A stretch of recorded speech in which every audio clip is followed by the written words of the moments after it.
Madinah Institute for Leadership and Entrepreneurship, MILE. Okay, well, good afternoon, everyone.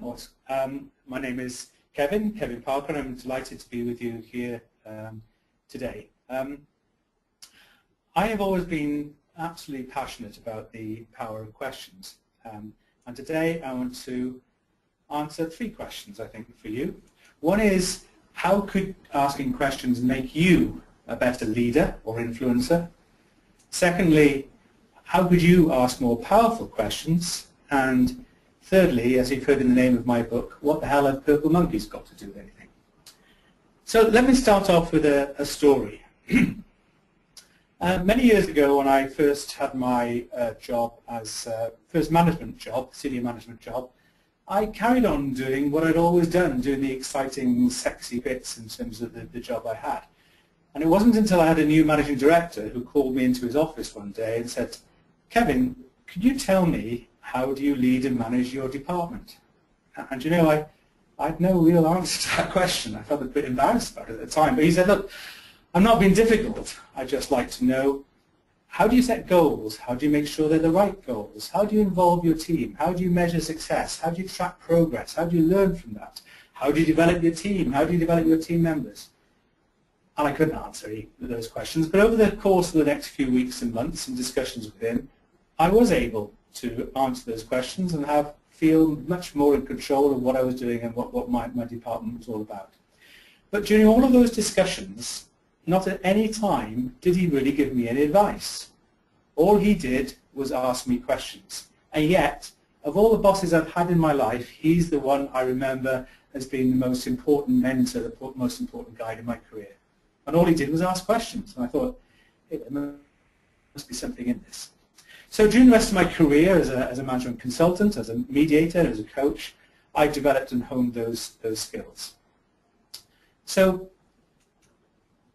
what I'd like to look at is, to start with, why is it important for us as leaders to ask questions? So what's the problem that we have at the moment? Well, to start with, when you become a leader, one of the big problems is that up until then you've been a team member and you've had to use your influence and personal power to achieve the ones you want to achieve. When you become a leader, what happens? You lose some of your checks and balances to begin with.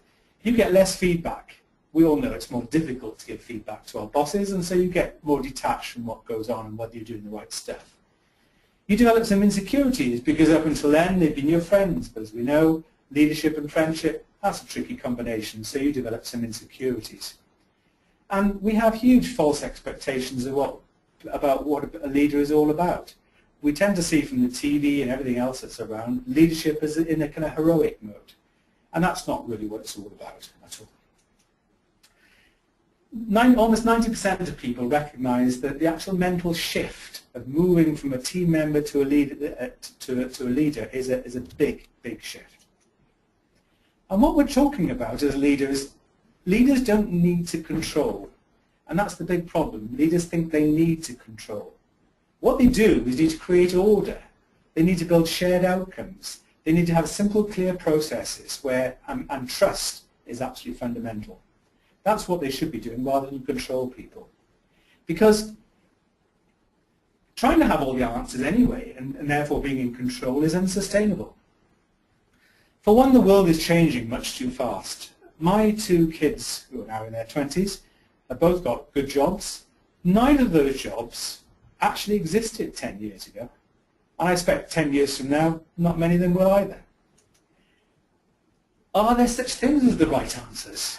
I mean, Socrates, one of my heroes from history, used to say there's no such thing as knowledge. I don't think there are many such things as the right answers. And finally, is it our role anyway as leaders to have all the answers? As I've said, it's not about control. What is it about them? The only kind of environment where I think it's all about control is where we have the leader of North Korea, and I picked this picture up from the internet, which I thought was fascinating.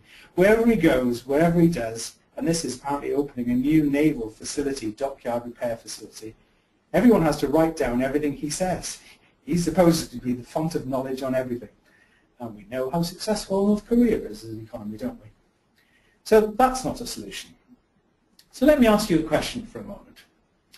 When do you definitely drive within the speed limit? Now I know I'm talking to an international audience, so there might be all sorts of different methods you have around the world. But when do we drive within the speed limit?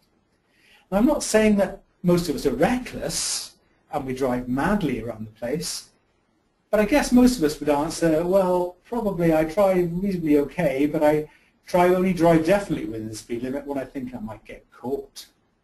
When there is, in the UK, we have these speed cameras around. So most of us comply with the speed limit. We're not committed to it.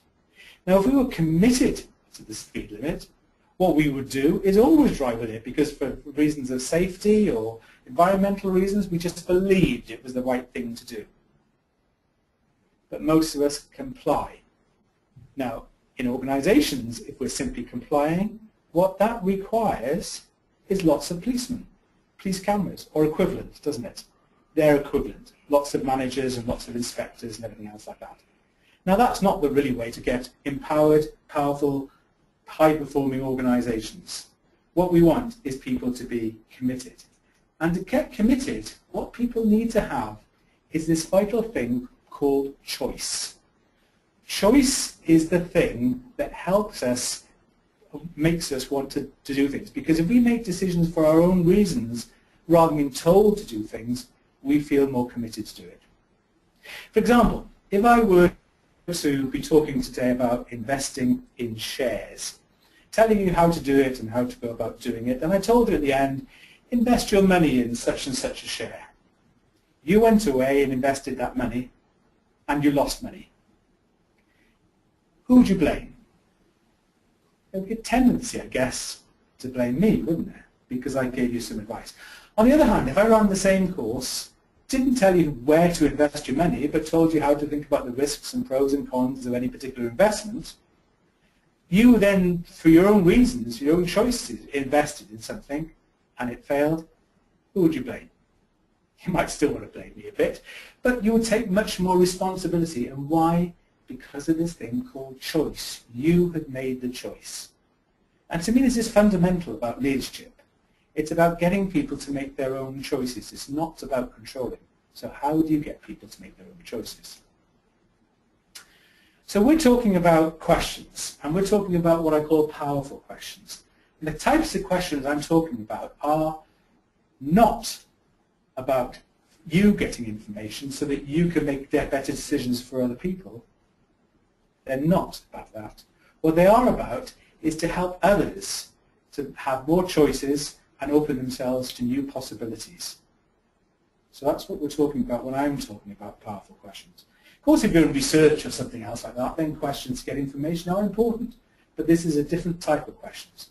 Those of you who've been trained or been involved in coaching in some way will understand this absolutely. I came across a great question the other day, which I think really shows how powerful questions can be.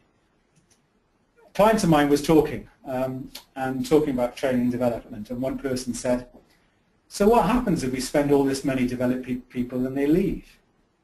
And before I could answer, someone else in the team said, so what happens if we don't spend all this money developing people and they stay?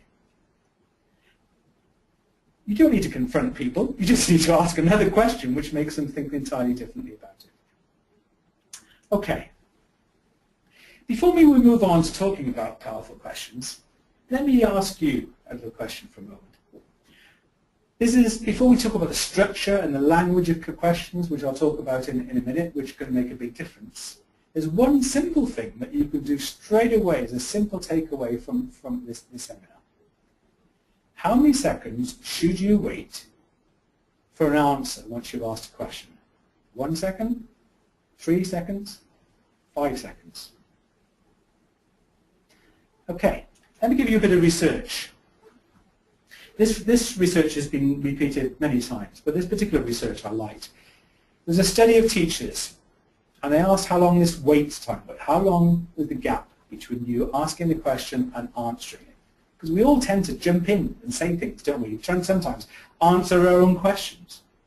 How long do we wait? Well, typically they found it lasted no more than 1.5 seconds. Often between 0.7 and 1.4 seconds.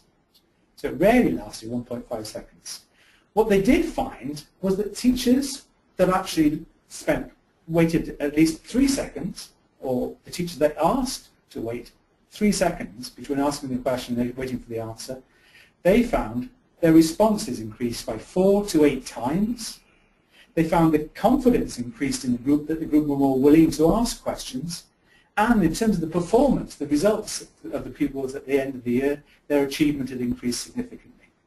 Simply by just asking, by increasing the length of the time you leave before answering a question that you've asked. And why sometimes that might feel a long time, waiting for 3 to 5 seconds. It seems a long time to you, you've asked the question. It doesn't seem so long to the person receiving the question, because they're thinking about your question, their mind is busy. So often they can wait quite a long time. You, of course, have asked the question, and you're just waiting, so it seems to pass more slowly. But questions need this time to percolate, like good coffee. I typically wait 5 seconds when I'm running a course after asking a question. So a good question to ask you at this point in time: what would happen if after leaving this webinar you increased your percolation time? Okay. So I said, why purple monkeys? Well, my book is called Purple Monkeys. Why Purple Monkeys? Well, you have to have a good title for a book, don't you, to make it interesting, hopefully, and people might pick it up. But let me set you a little challenge for a moment. I want you, for the next 5 seconds, not to think about purple monkeys. Okay? Don't think about purple monkeys in any shape or form. Could you do it? Probably not. Because the trouble is, the brain doesn't like the word don't. Those of you who've got kids, just think about what happens when you say to your kids, oh, don't run too near the edge of the swimming pool, or don't actually put your finger in that cake, or don't do something. Up until that moment, they hadn't thought about it, but as soon as you put the thought in your mind, they do. If you think about, for example, giving up smoking, I said to you, I'm going to give up smoking. I don't smoke, by the way, but if I said, I want to give up smoking, what's the first thing I think of when I say those words? Smoking, the thing I want to get rid of, so it doesn't help. But why I've got purple monkeys in this, as my title of my book, is because when we play with words and add certain things into a question, they can turn the whole thing around and make it different. Now let me give you a very simple, quick example, and we're going to do lots more examples during the course of this webinar. If I were to say to you, can we do this? So I'm a leader, and I say to my team, can we do that? What does it make them think of? It makes them think about whether this is possible or not. Can we do it? However, as a leader, I want them to go past that. I want them to believe it's possible. So I actually say to them, how can we do this? And just by changing that question from can we to how can we, makes them think about it must be possible, how are we going to do it? It builds in that assumption. What I've done is put a purple monkey assumption into that question. And that's what makes the difference. And that's what I'm talking about, and I will be talking about during the rest of the seminar, how by just changing the way we ask questions, it can make a huge difference in terms of the way we influence and get other people to think. Okay. So, if we use the right purple monkeys in our questions, we can do a number of things. I think we can help people provide focus, as I just provided in that example. We can encourage learning just by asking a simple question like, what did you learn from that? We can challenge assumptions. We can ignite creativity. We can even manage assumptions, manage emotions by getting people, when someone is angry, just asking the simple question, I can see you feeling strongly about that, what's going on for you? And we'll talk about that later, why that works so well. And we can help other people build responsibility by saying, okay, what are you trying to achieve? What do you want to happen?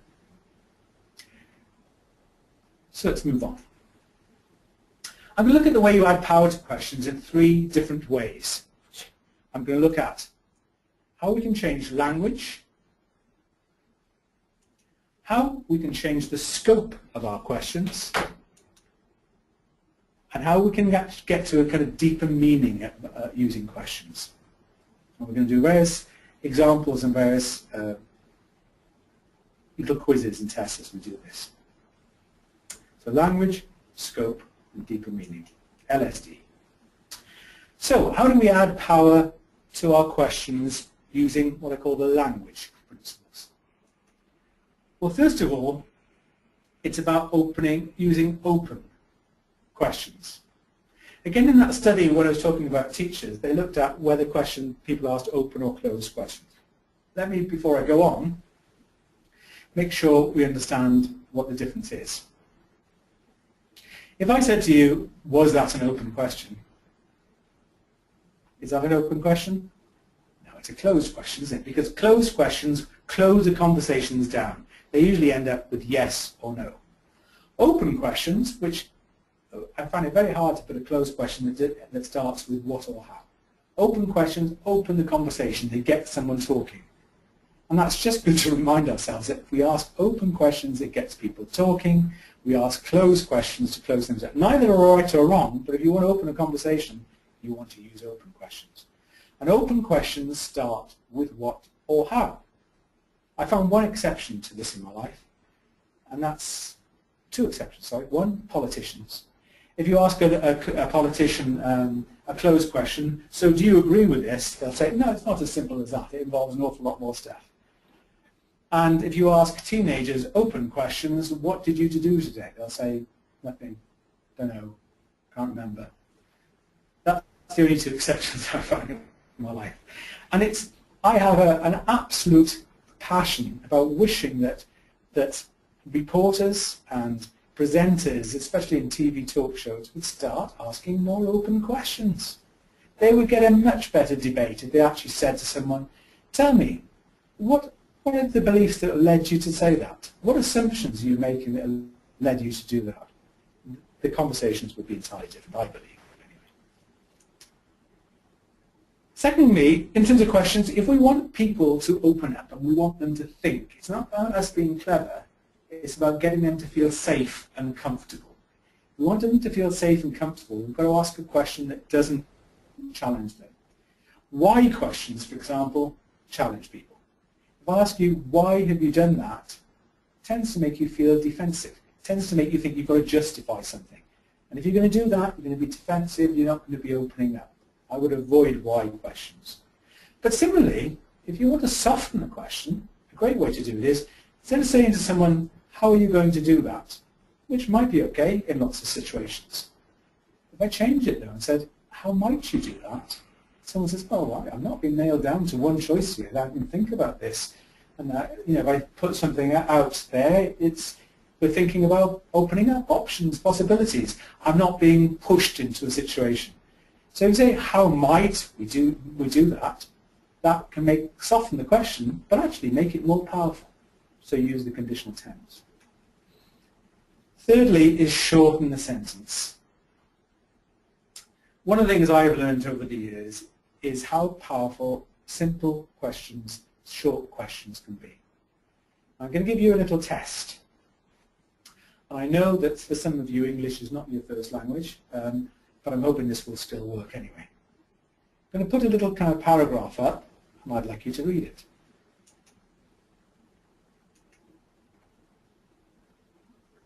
I'll give you a few seconds to do this.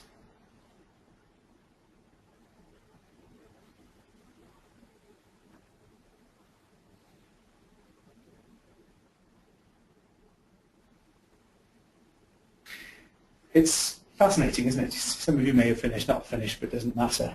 You've got somewhere along the way. The fact is that only the first letter and the last letter in those words was in the right place. And yet, we were able to make sense. The brain predicts things. That's how it works. It predicts stuff. Over time, we get very good at doing this. We also get very good at making stupid mistakes by predicting. But we do predict stuff. So the brain focuses on what we say early on. It doesn't worry too much about what we're talking about later on. So if I ask a question such as, so how are you going to do that? I mean, there's lots of options you could choose, aren't there? And it must be quite difficult to think through how you're going to do that because, of course, there's a problem with resources and there's a problem. You've forgotten what the question is all about. or all you're remembering is the first few words. So the key thing is to keep questions short. Let me give you a story. I think it was a great story. There's this guy who wrote a book, and I think it was about how to achieve your goals in life, and he was on the radio in a talking program, and people were asking him questions about his book, and then this questioner came in and he said, it's all right for you kind of fairly rich people to say about you're going to achieve your goals and you can go about achieving that. He said, I've not had a very good education at all. He said, and I haven't got much money. It's really difficult to achieve my goals. To which the guy then said, yeah, I'm sure it is. He said, but tell me, if you could achieve your goals, what would you like to do? And the guy stopped for a minute. Well, he said, I've always wanted to be a car mechanic. And he said, yeah, okay. And the line went dead. I thought, oh, very strange, very strange. Anyway, about a year later, he had a letter through the post, and inside the letter was a business card with this guy's name on it, and underneath it had car mechanic with a telephone number. So he rang this guy up, and he said, that's great. He said,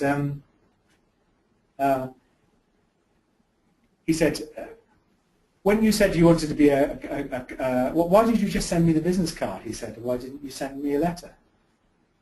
He said, because I haven't learned to read. To which the guy said, yet. As he said, I missed that part of the story earlier on actually, when he said I want to be a car mechanic, but I haven't got the qualifications, he said, yet. So yet can be a really, really powerful question. Things like sometimes, so, and, what. All you're trying to do is guide someone's thinking by just gently stimulating, gently pushing around to get them thinking differently. So shortening the questions could be very, very powerful.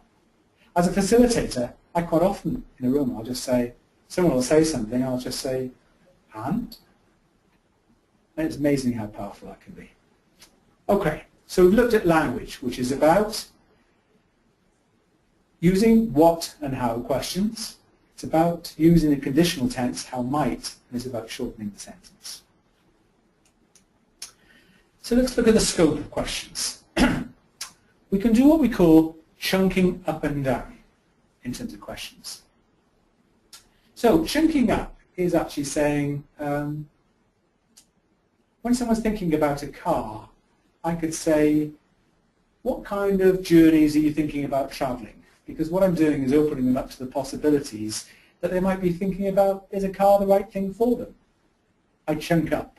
Sometimes chunking up is a great way of getting to agreement. On the other hand, if I want to get someone down to specifically what they need to start doing specifically, and I'll say, what type of car specifically are you looking to get?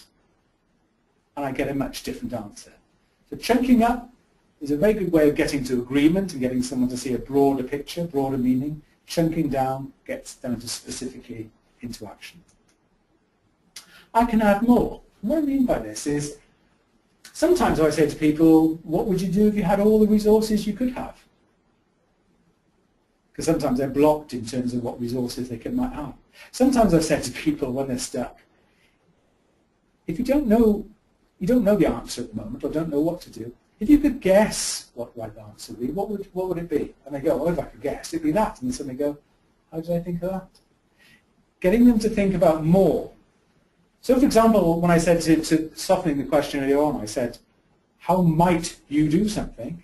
If I actually said, how might we do something, people feel, hey, there's not just me involved in that. It's a bigger thing, and I'm involved in a different way. So adding more resources, adding more people, getting people to think wider than they are can make a big difference. Challenging perspective. What I mean by this is great, I think, where you think, well, it's great getting people to make their own choices, but what if, in terms of making their own choices, they decide upon a plan of action, which I'm worried about? It might not actually give me the results I want. What should I actually say to someone? Well, how might that affect our customers? If you were that other person, what would you be thinking about that action? Get them to be in a different place and see something from a different point of view. So finally, there's depth. Challenging assumptions, and I'll come and talk about this in a little while in a moment. But getting people to think differently, just getting the question, say, what assumptions are behind that? What's led you to that belief? What's led you to that way of thinking is a great way, because we get into habits, we get into assuming certain things that are possible. Looking at the cause and effect, getting people to say, okay, you've looking at the sales results here, and you're talking about training the salesman. What's led you to that conclusion? What is the cause and effect relationship between you think you need to train salesmen and the results you're going to get? Might be obvious, but getting people to expose it is very, very powerful. I once asked he was a senior executive at a big power generation company in the UK, and he sat down and he was telling me his strategy, and I just was a bit confused about where his strategy was going, and I just said to him, can you tell me what future does your strategy assume? And he just stopped. He said, Kevin, can you go away for 2 weeks? That's the best question I think I've ever been asked. I need to really regroup and think about what my strategy should be. Finally, people's values and beliefs. These are really important, aren't they? So in terms of motivation, for example, you could say, what might make this really interesting for you? What might make this motivating for you? How does this align with your values in terms of what you're trying to do? Because if people's values and beliefs are aligned in terms of what they're trying to do, they're more likely to be committed. So spending time asking them to think about that can be really important. People often ask me, how do you motivate someone? I don't think you can motivate anyone. But if you want to find out what motivates someone, what's a great question you can ask? It's simple. What would motivate you in this task? Keep it simple. Right, I'm going to talk a little bit about some examples of questions in certain areas. I talked about how you could get people to focus. And one of the things that I think is really important is something called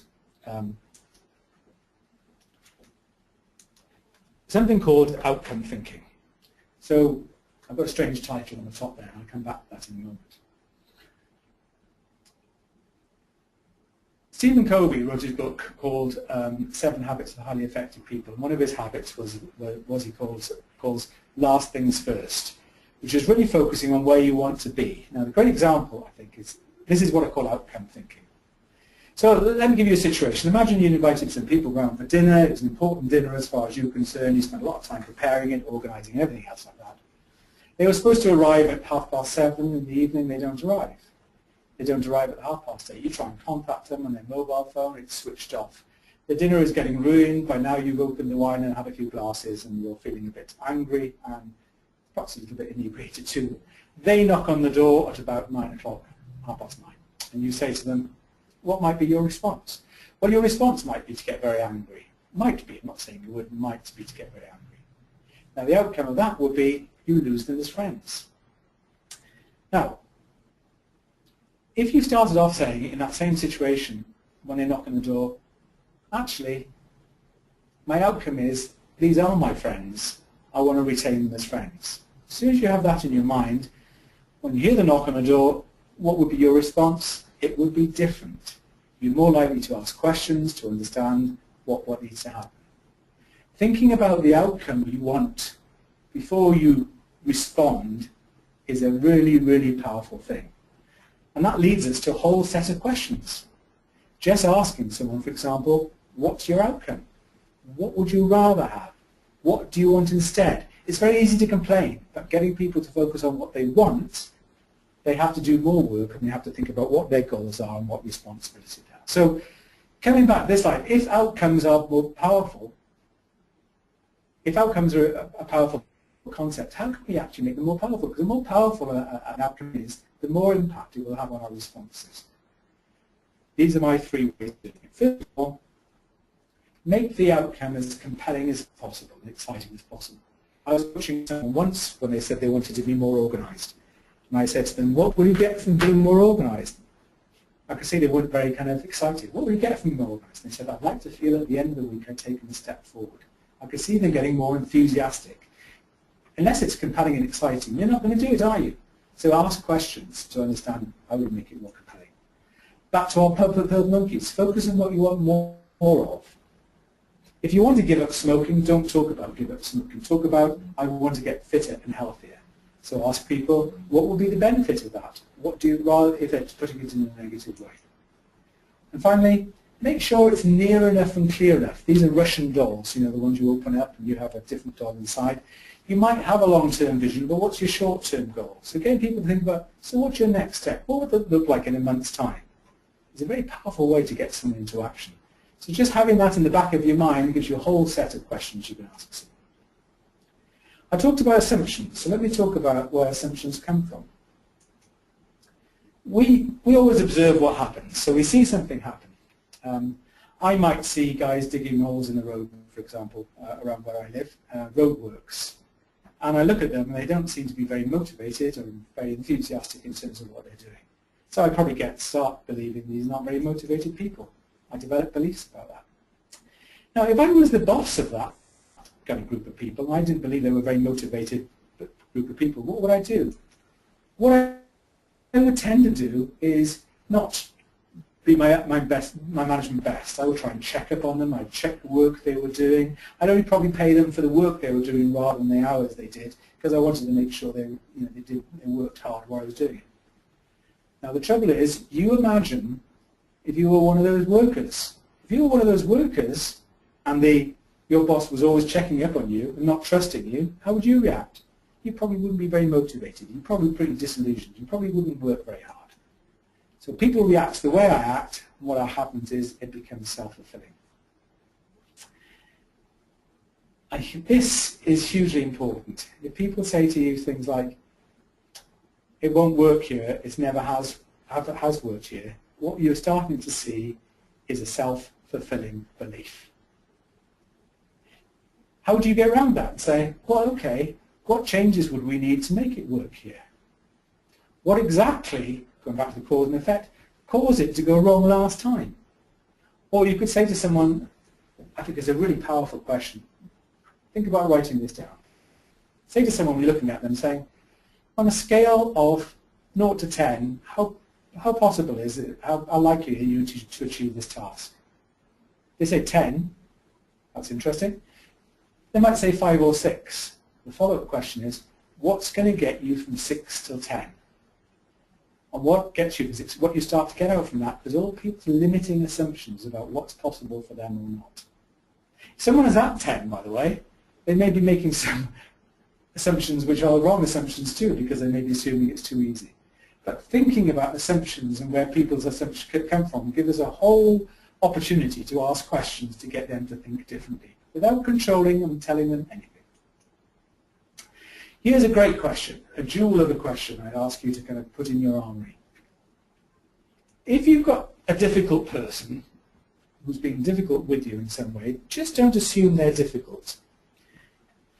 Instead of assuming they're difficult, just assume reasonableness for a moment and say, what would make a reasonable person act the way they're acting? And see what insights and flexibilities that would give you. It's amazing. So you might say, someone's been really difficult. What's making them behave so difficult about that? And you might think, it might be something's going on from outside work. It might be they're worried about their capability. It might be, as soon as you get some of those answers, it gives you more chance of asking questions to help them think through how they might resolve that thing. So assume reasonableness. So finally, if we're going to be good at asking questions, we've got to be good at listening. Great quote here from the Dalai Lama, I think. But I'll leave you with a story. My father, not story, true story, my father died a couple of years ago. And I gave the eulogy at his funeral. He'd been very much involved in local society in terms of running events, being a local politician, helping set up local sports teams and local facilities, all sorts of things. So he'd done a lot in his local area. So there were a lot of people who turned up at the funeral. And I talked about these things at the funeral. After the funeral, people came up to me and to give their condolences, and some of them mentioned these great things that he'd done. But the biggest thing, and the thing that they said most often was, the thing about your dad was he had time for people. What I think he means by that was he listened to them. And I know that because whenever I walk around with him, as a youngster, he used to drive me mad. He used to be talking to everybody. But they didn't remember so much all the physical things he'd actually helped them achieve. What they remembered was he listened to them. And I think that's immensely powerful. So you can ask questions, listen. So what are the benefits? Well, if you ask questions, it demonstrates you're listening. It helps you suspend assumptions and avoid black holes. I remember someone at a team I was facilitating said, I think we're at breaking point. I'm just about to have a go at him. And I just said, can you tell me what you mean by that? And he said, I think we're just about to make a breakthrough. I thought, glad I didn't kind of jump to a conclusion there. And it stimulates thinking. It stimulates involvement and choice. Now, if you're going to ask questions, what you've got to get used to is not jumping in. You've got to get used to stopping. This is a great book, Timothy Galway, who wrote a number of books in a game of work, and I recommend this thoroughly. Get used to stopping and asking yourself, what judgments am I making? What's going on? What options do I have? And what's a great question to ask right now? Start doing that on a regular basis, and you'll find that you'll get even more powerful. So how do you get started? Well, think about, you probably ask some good questions now. Write down what your 5 best may be and how you can make them more powerful. Give them some of the ideas I've given you. What questions might help you unlock some of the issues you face at the moment? So asking yourself, what may be some of the limited beliefs I've got? What are my goals? What's going to make them really important and exciting for me? And what might be your five favorite questions as a result of that? These are some great questions I came across. The most powerful one there, I think, was that there's big silly assumptions in that was that everything that can be invented has been invented. 1899. If someone never challenged that, where would we be to this day? Certainly wouldn't be doing this webinar with you now, would I? So, what you have at your disposal is a simple but powerful weapon. As a facilitator of very difficult meetings, often with senior people, dysfunctional groups, quite often all I have to ask them is a simple question like, tell me, what are we trying to achieve here? What's our outcome? How does what you've just said help us achieve what we're trying to achieve? Much easier than actually challenging them directly. So, how good would it be then, really, especially for me, if you bought loads of copies of my book and sent them to all your friends and colleagues? So I hope you've enjoyed the session today.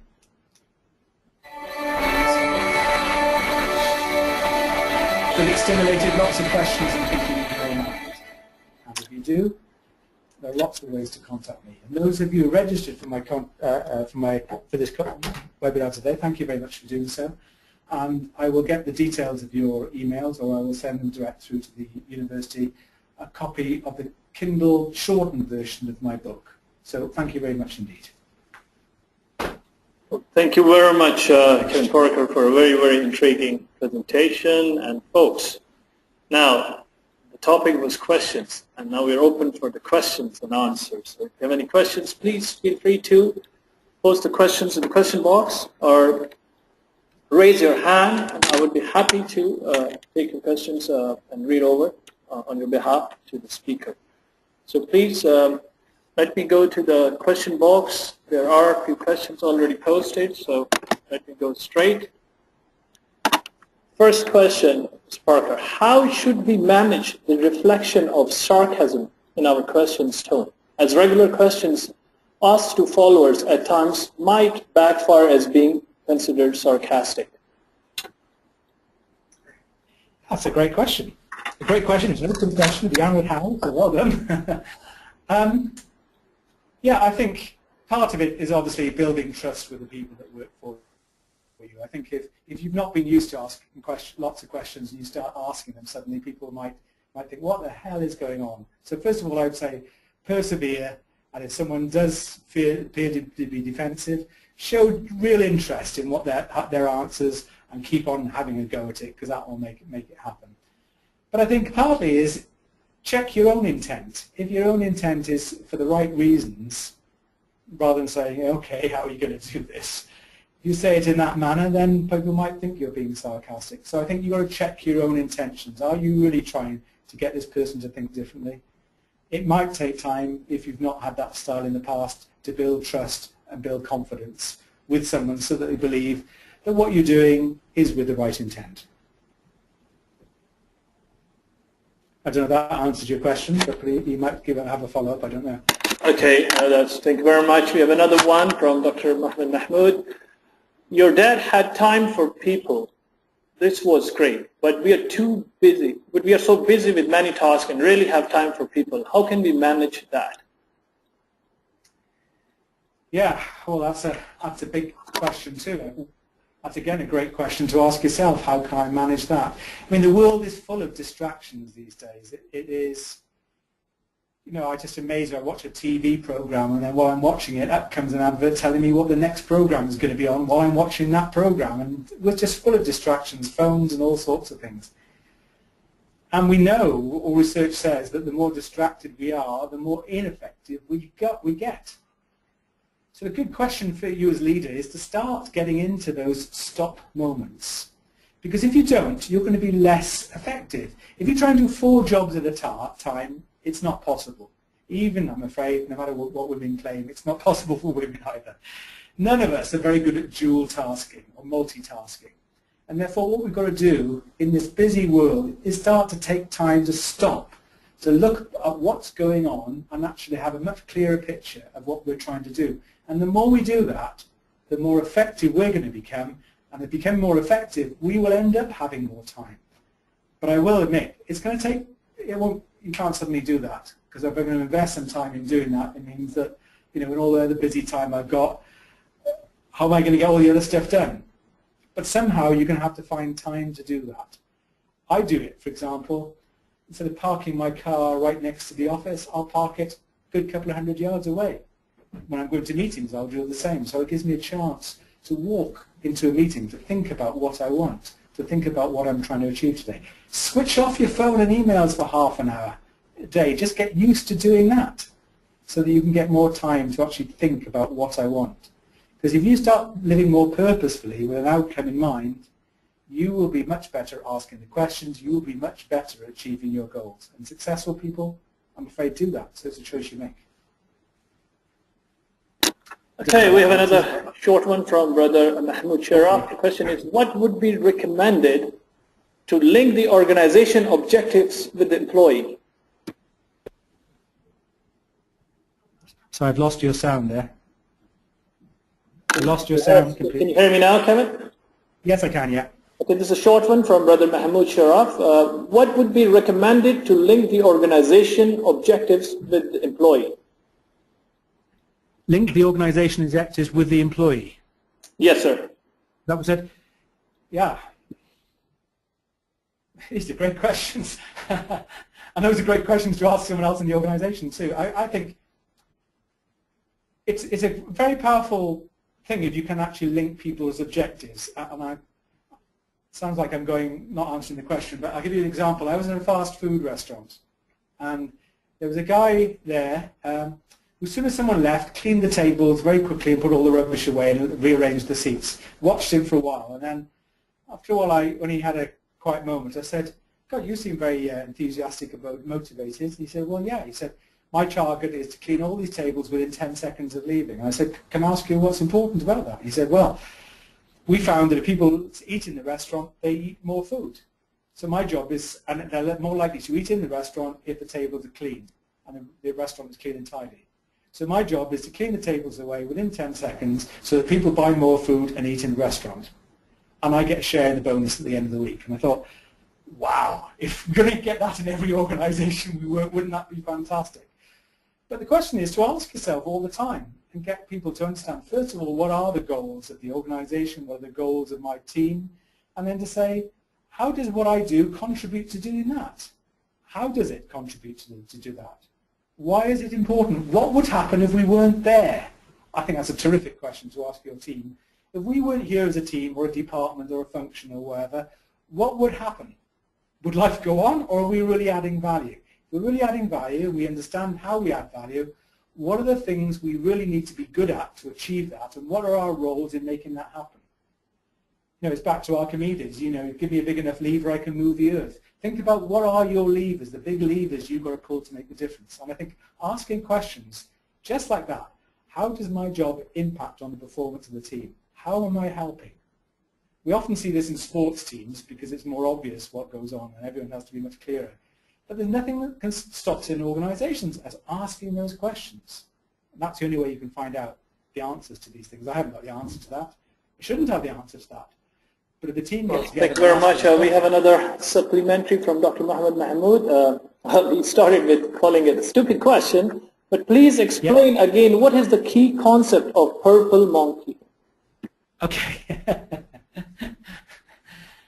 As I said, when I gave the example of we can't not think something. So I say to you, don't think about purple monkeys. It's very hard not to think about purple monkeys. You can't kind of take it away from your mind. It gets stuck in your mind. So the key thing is, in terms of questions, if we add in certain words, they can make all the difference.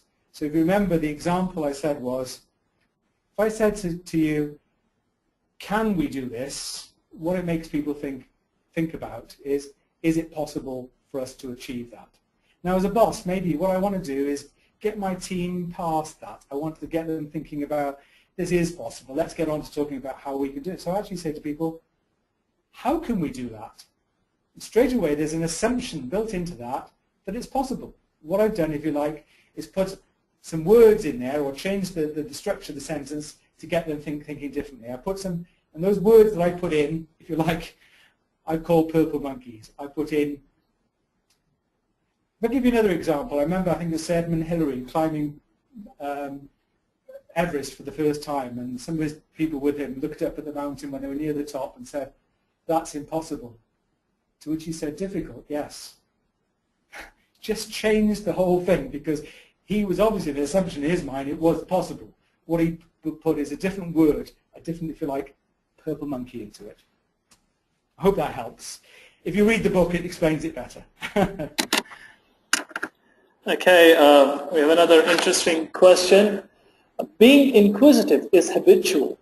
How could one develop this habit of being genuinely inquisitive rather than just asking questions for the sake of stimulating answers or just to keep people engaged?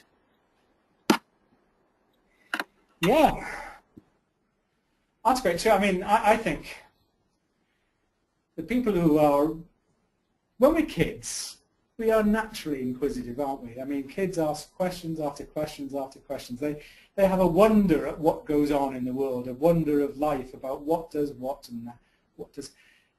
And I think it's actually getting back to that. It's actually kind of getting back into our moment of kind of innocence, of actually asking, it's often the stupid question that can be the most powerful.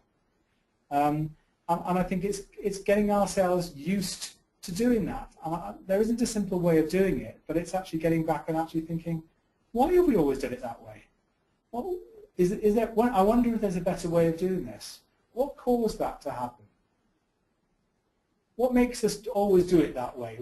You know, asking ourselves the questions, or a boss saying something to you, so I wonder what was behind my boss asking me to do things in that way. So it's actually getting us to be more standing back and thinking with more wonder and amazement at the world and looking around it to ask more questions. All learning, in my mind, starts with asking a question. The best teachers in the world are people who stimulate us to think by getting us asking a question. I just think one other example, I remember years ago my geography teacher said to me, when you look at clouds, and you might not get this maybe where you are, you see them in layers cascading down in the sky. So why is that? And I went away and looked up and I found, well, what are you actually seeing when you see those layers of clouds? They're all at the same height, but they all seem to be, see the flat bottoms going cascading down the sky in the distance. What you're actually seeing is the curvature of the Earth. Isn't that wonderful? And he made me think about that by just asking that question to make me open my sense of wonder. So all I can say is open your sense of wonder and start asking more questions generally. Challenge everything. Okay, we ran out of the questions, so that really brings us towards the end of the time. Any concluding remarks that you would like to give Mr. Parker before we dismiss out? Oh gosh. No, I really would like to emphasize that I think that as leaders there's been this, I think, paradigm that leaders need to be heroes and be in control.